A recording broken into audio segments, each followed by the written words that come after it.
Okay, so we're going to talk about cloud today, and I'm going to start the session, by the way. Right, so we're going to talk about cloud today and what cloud is, and specifically we're going to look into Azure cloud and how to work around Azure cloud. So so to start with, what is really cloud computing? I mean, it's been there. People are talking about it, and it seems amazing. Most of the companies are really looking forward to go for cloud. So, what cloud computing really is?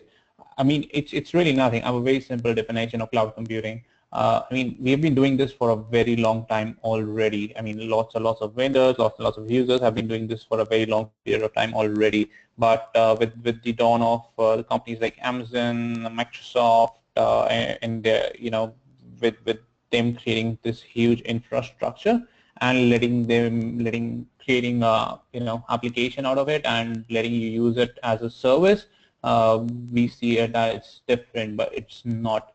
So what is cloud computing? So the way I define it is, you take all your IT infrastructure that you have, you put it in the backseat of your car, you go to a co-location data center, you install all of that, and yep, you get it all up and running. You get the internet connection to connect to all the infrastructure through over the VPNs, over the internet, on however you want to do it. And yep, that's one of the examples of what cloud used to look like before we had Amazon, Microsoft, and all the other vendors providing us cloud services, right? So clouds is everywhere right now. I mean, it's most of the people recognizes it as the Amazon, the Microsoft, the Google Cloud, and the Oracle Cloud. But there are other companies as well who provide cloud services. I mean, it could be anything. It could be infrastructure as a service, database as a service, application as a service, platform as a service. It could be, it could be anything out of those. So, I mean, if you're looking to develop something and you don't really care about the infrastructure, you can look at software as a service within one of the cloud options that we have available. And there are lots of vendors. There's not just the Amazon, the Google, and the Oracles that we guys know about. You can even take a look at Salesforce. Salesforce provides you with a cloud platform, which is like they're providing you like software as a service. So that is also cloud. We have Rackspace out there, and the example goes on and on, right? So about me, I'm into cloud computing for a very long time now, and I've been doing mostly all the cloud vendors. I've been working with them. I have a lot of experience in AWS cloud. I've got a few years of experience in Azure cloud as well. I've been working with lots of clients regarding this. So one of the reasons why I am here and talking about all this stuff, right? So I told you that people have been doing this for a very long time, and there have been options where you could simply take away your infrastructure and put it on a co-location data center, and voila, you are on the cloud. But why now is there a need to do something different? Why do you have to rely on your infrastructure to be kept by someone like a Microsoft or Amazon? So when you do that old co-location thing, you have to pay a lot of money. That is the monthly rent that you have to pay them, depending on the amount of rack space that you have rented. Then you have to pay the internet service provider who is providing you services for people coming into your servers. And when I say into your servers, I'm talking about coming in through via the internet, and you having a secure connection, because you're not going to be present at the co-location data center. I mean, you can have your own data center, but then it will cost way much. So either you're going to use co-location data center, or going to have your own, or either you're going to use for someone like Amazon or Microsoft who provide their services to us, help us leverage their infrastructure that they already have, their data centers that they already have. So cloud provides us with three basic, I mean, it's valid for all the cloud computing. I'm not just talking about just Azure at this point. It's valid for all these three gotchas that you see here: speed, scale, and economics. These apply to all the vendors, and all the I mean, without this, cloud is like literally incomplete. So when we say speed, what does that mean? It allows you to set up a server within anywhere in the world within a matter of seconds. You can simply spin up a server. Let's say that you want to have a web server and you have already a site of that web server within India, and now you want to do that. You see that you want to go global and you want to launch, the same services in US, in Australia, and the only problem is that you have to go there, you have to buy a co-location, or you have to set up your own data center, and it's going to take like months before you can get up and running in those countries.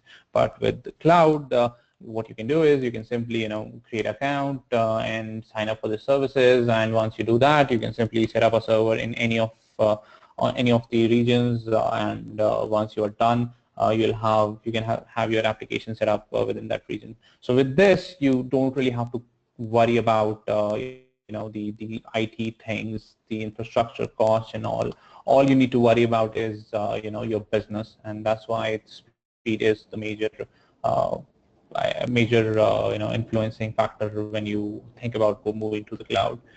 Then is scaling. I mean, this has been the major problem with our current infrastructure, because they don't really scale very well.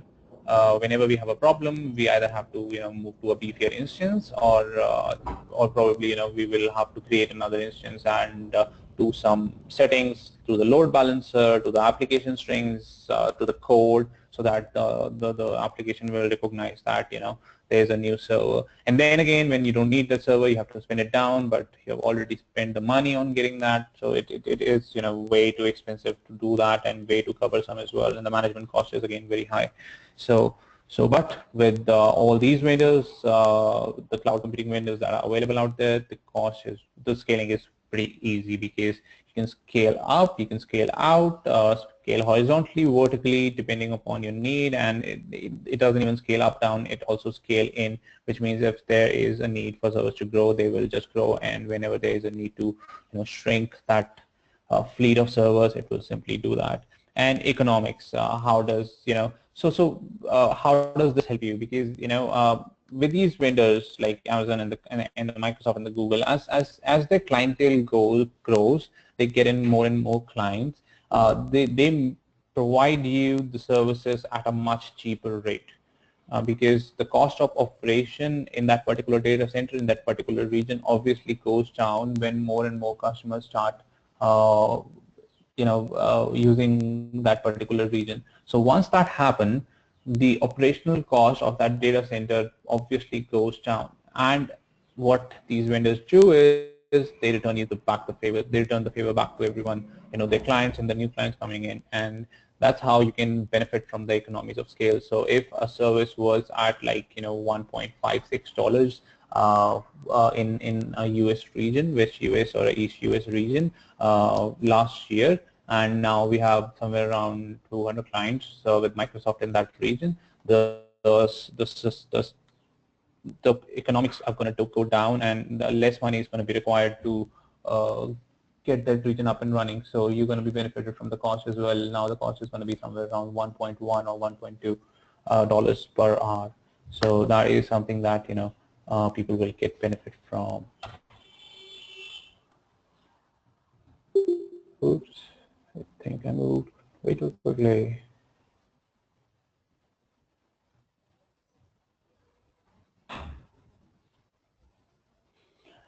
Right. So introduction to cloud computing, things we've talked about, and the other things that we can talk about, that there are infinite number of resources that we talked about that you can leverage, you can use. I mean, talk about your own infrastructure. What if you need a storage? What if you need a new hard disk or SSD? You have to buy it, you have to load it up, and you have to install it. And there is always a limit, on the SAN drives and everything. So once you get a new server, or you get a new hard disk, you have to install it, you have to get it up and running, and if you have ever done it, the change process and everything that's involved with it, it's obviously you'll know how cumbersome that is, and how much time that it will take to get that kind of infrastructure before it is up and ready.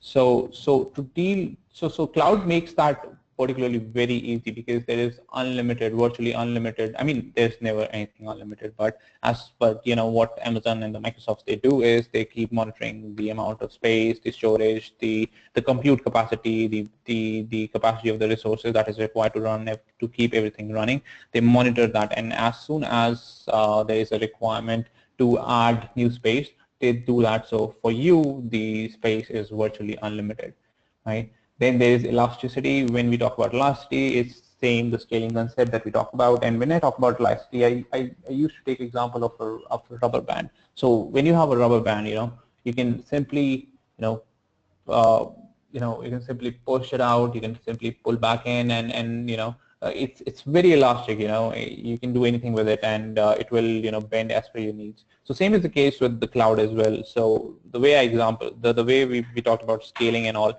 so it can see, you have two servers maybe, and then there is increase in demand, and you need more uh, servers. So you can simply scale them up, and once the requirement is over, you can the elasticity will, I mean the scale, the servers will scale, and the fleet that you configured will go simply go down, right? And then comes in scalability and high availability. I mean, if you have ever set up fault tolerance for your servers, it is very difficult, and the cost is really, really very high to do that in on premises or a co-location data center. But with cloud, most of the services that you will get are going to be mostly highly redundant.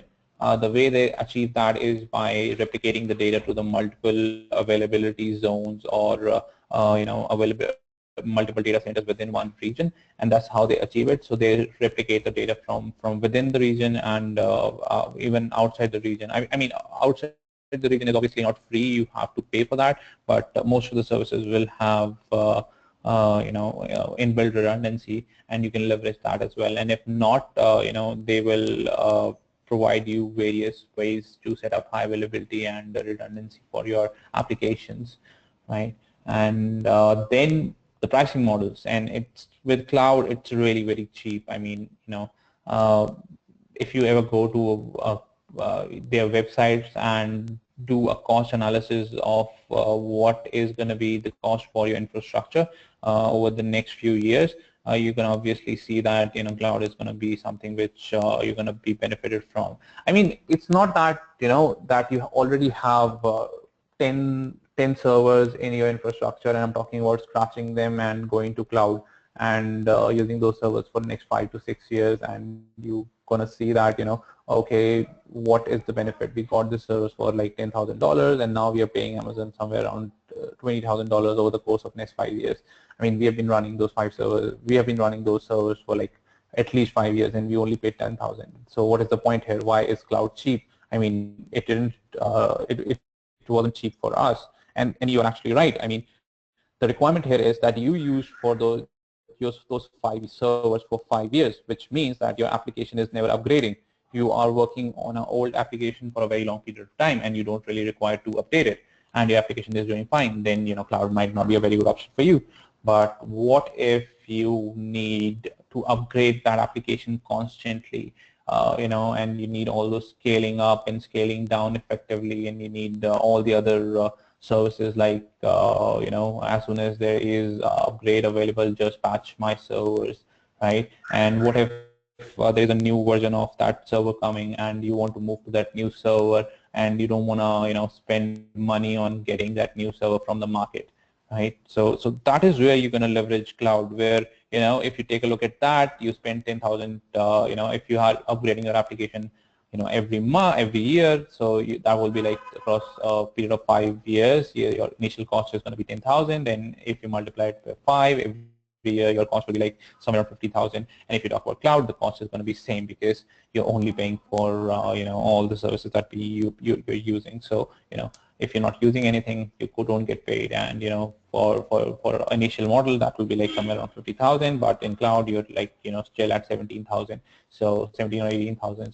So you save just $32,000 over the course of 5 years. So that's really a lot of money that you did save. So that is one of the examples where cloud might really suit you, right? And again, it really depends on the requirement, and people have to do the analysis before moving to the cloud. They have to see if cloud is really suitable for them. I mean, it's not like okay, everyone is doing it, and why should we not do it? We should also do it. I mean, if it doesn't suit you, don't go there. But if and 99% of the times you will see that there is an application that you're working on, and your cloud will really suit you rather than buying the new infrastructure, right? So probably that's going to be a way to go.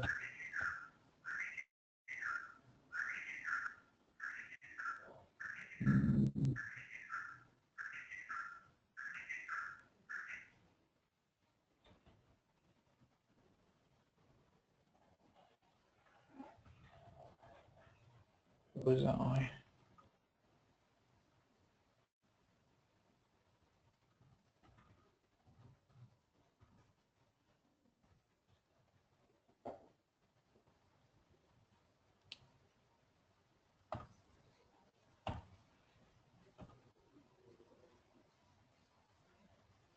Right. So next step is like, how did this all evolve, right? And what is the next step of evolution regarding all of this, right?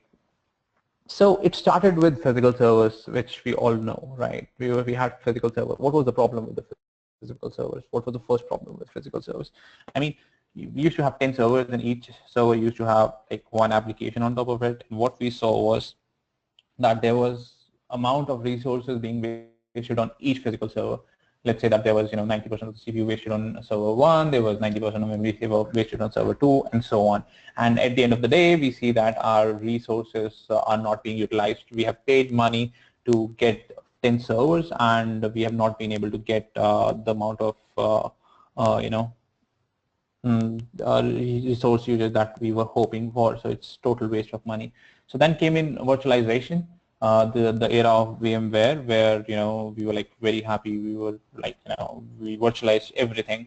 We went on creating virtual servers, and what we saw was that create VMs on top of those physical machines, and rather than having those 10 servers, we'll have one server, and we'll have 10 VMs on that server. But again, the problem arose was that we had all those VMs, and all those VM had resources that we were being wasted on top of those. So then again, we came into idea. We came into we became and saw that we are still stuck for the resources because the servers are not really being utilized to their full potential.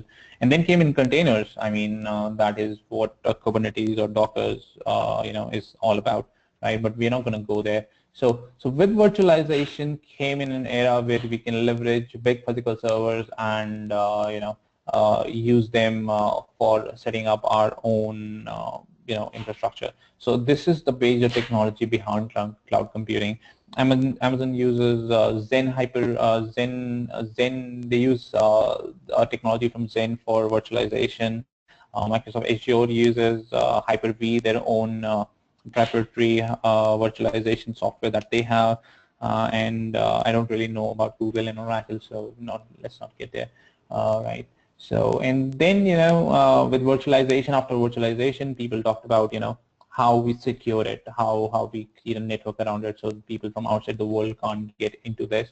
And from there, it was like setting up private clouds, which is something that companies will have within their data center, within their own infrastructure. They'll own it and they'll manage it, and people sitting within the companies will access the applications over those LAN or over those private clouds, right? And then the other issue was that we wanted automation, we wanted monitoring, we wanted deployments of our code, our applications, and we wanted all of this done very fast, which is where cloud helps a lot, because it helps you set up virtualized servers, and sometimes they'll provide you with a service where you don't even have to take care of managing those servers, and then it also provides you with virtual networks or VPCs where you can simply use them and set up a private cloud within Amazon cloud infrastructure.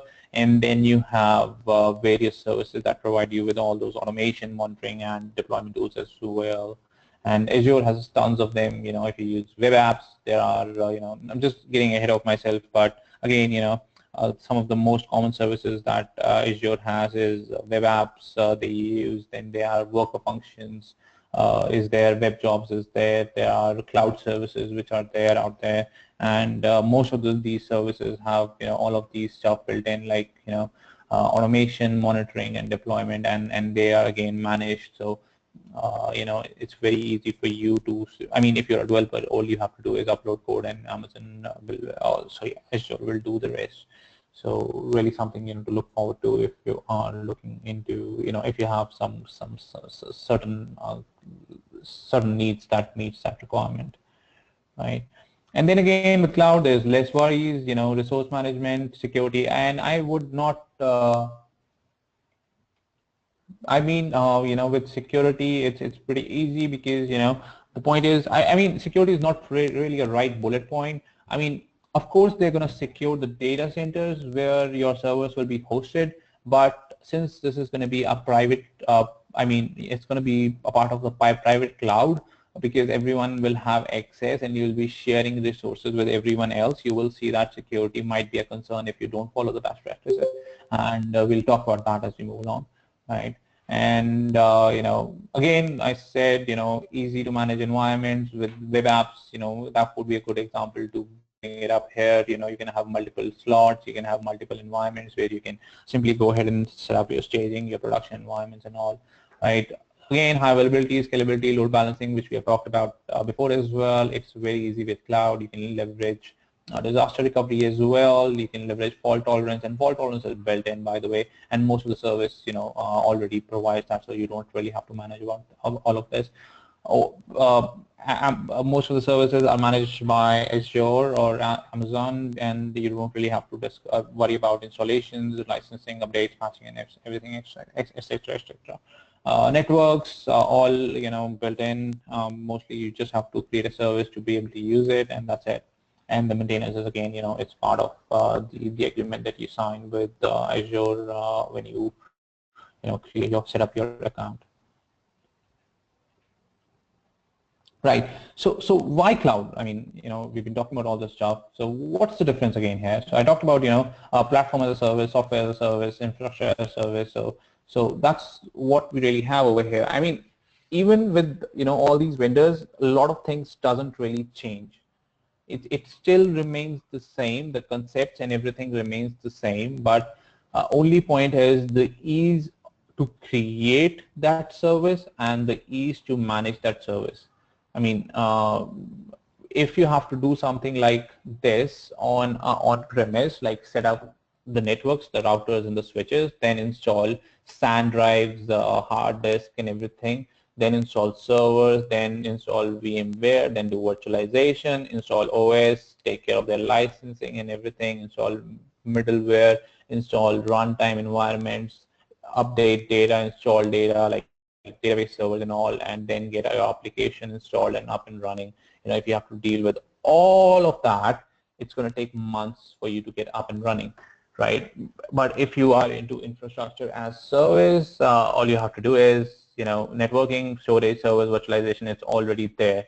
So you don't have to worry about that. All you have to do is come in and do some clicks and it's going to spin up a server for you, right? It's that simple with Azure, right? And same goes with Amazon as well. And most of the times you will see me bringing up Amazon as well, since even if, we're talking about Azure, because I'm a really big fan of what Amazon can do, right? And Azure is really catching up very fast. So there are tons of examples that, will also meet Amazon and Azure, because most of the times you will see that they have similar kind of environments and structure.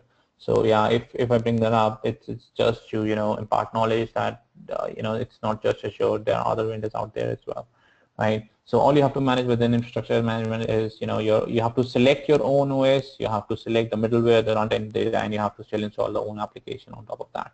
And then with platform as service, you get runtime. Let's say that you want to install a Java application, you will get a Java runtime. All you have to do is load your data and you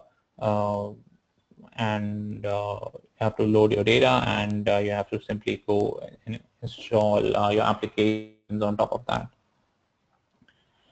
Then we have software as a service, where everything is managed and installed by, a typical example here would be Salesforce, where everything is done by Salesforce. All you have to do is take care of your, all you have to do is do some stuff over the application, which is, so Salesforce will be a very good example of it. Even if you're using SQL Server as a service from Azure, which could also be called as DBAAS, but it's actually a part of software as a service. that is also one example which could be used here. Right, so let's skip this part and go into Azure. Right, so let's quickly talk about a typical infrastructure that Azure will provide you. Right, so what can you do with Azure? What kind of environment you can have set up with Azure? Right, so this is kind of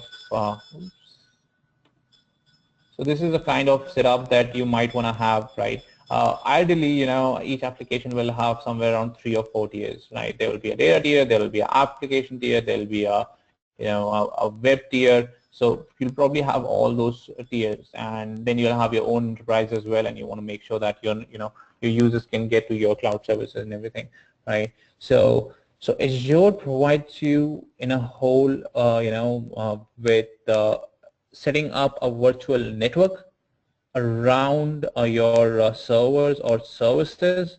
That is the first layer you can take care of.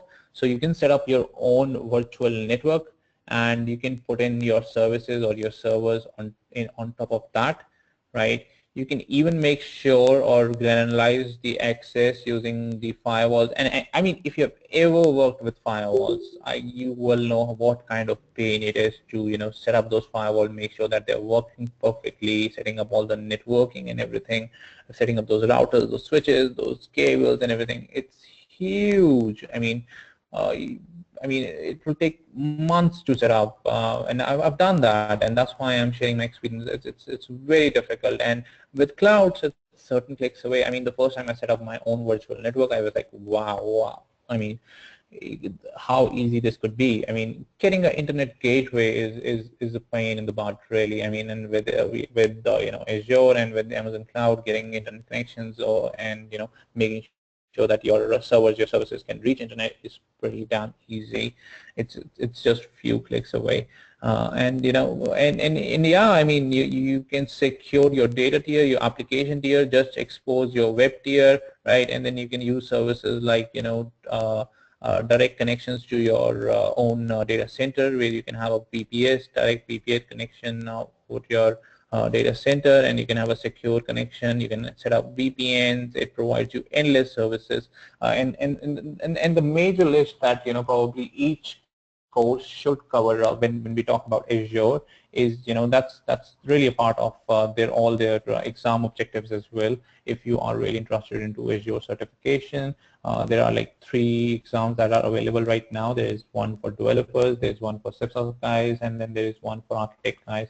So do feel free to check out the documentation for exams, and take your time. And if you really want to go there, right, then there are tons and tons of courses available out there which will help you get there, right? So the services that mostly Microsoft recommends that you guys should know is the web app services, or it's also called app services now. I mean, Azure was basically, they had this old portal where that was called ASM, and now they have ARM. So the issue with the 2 portals is once we go into all the practicals and all the details, you will see that how it could be difficult to manage Azure sometimes because of the availability of 2 different portals. So initially, when Microsoft built up Azure, there was no resource groups. There was no concept of resource groups, and we'll go into resource groups concepts and everything, later. But what it really meant is that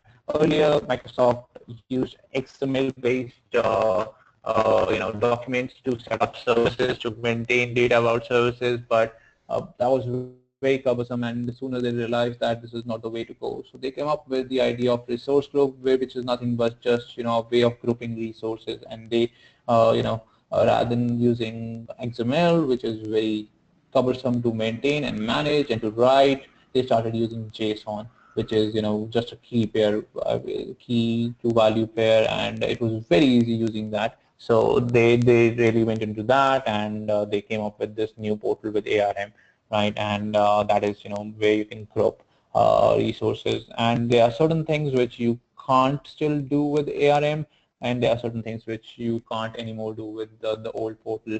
So earlier the web apps they used to be called web apps. Now they're called app services. So there is that difference there. So most of the courses will cover app services. Then it will cover the cloud services. It will cover virtual servers, how to set up IaaS. I mean, set up virtual servers within the Azure environment. And I mean, we're talking about Microsoft here, but you can even have Linux instances on top of Azure.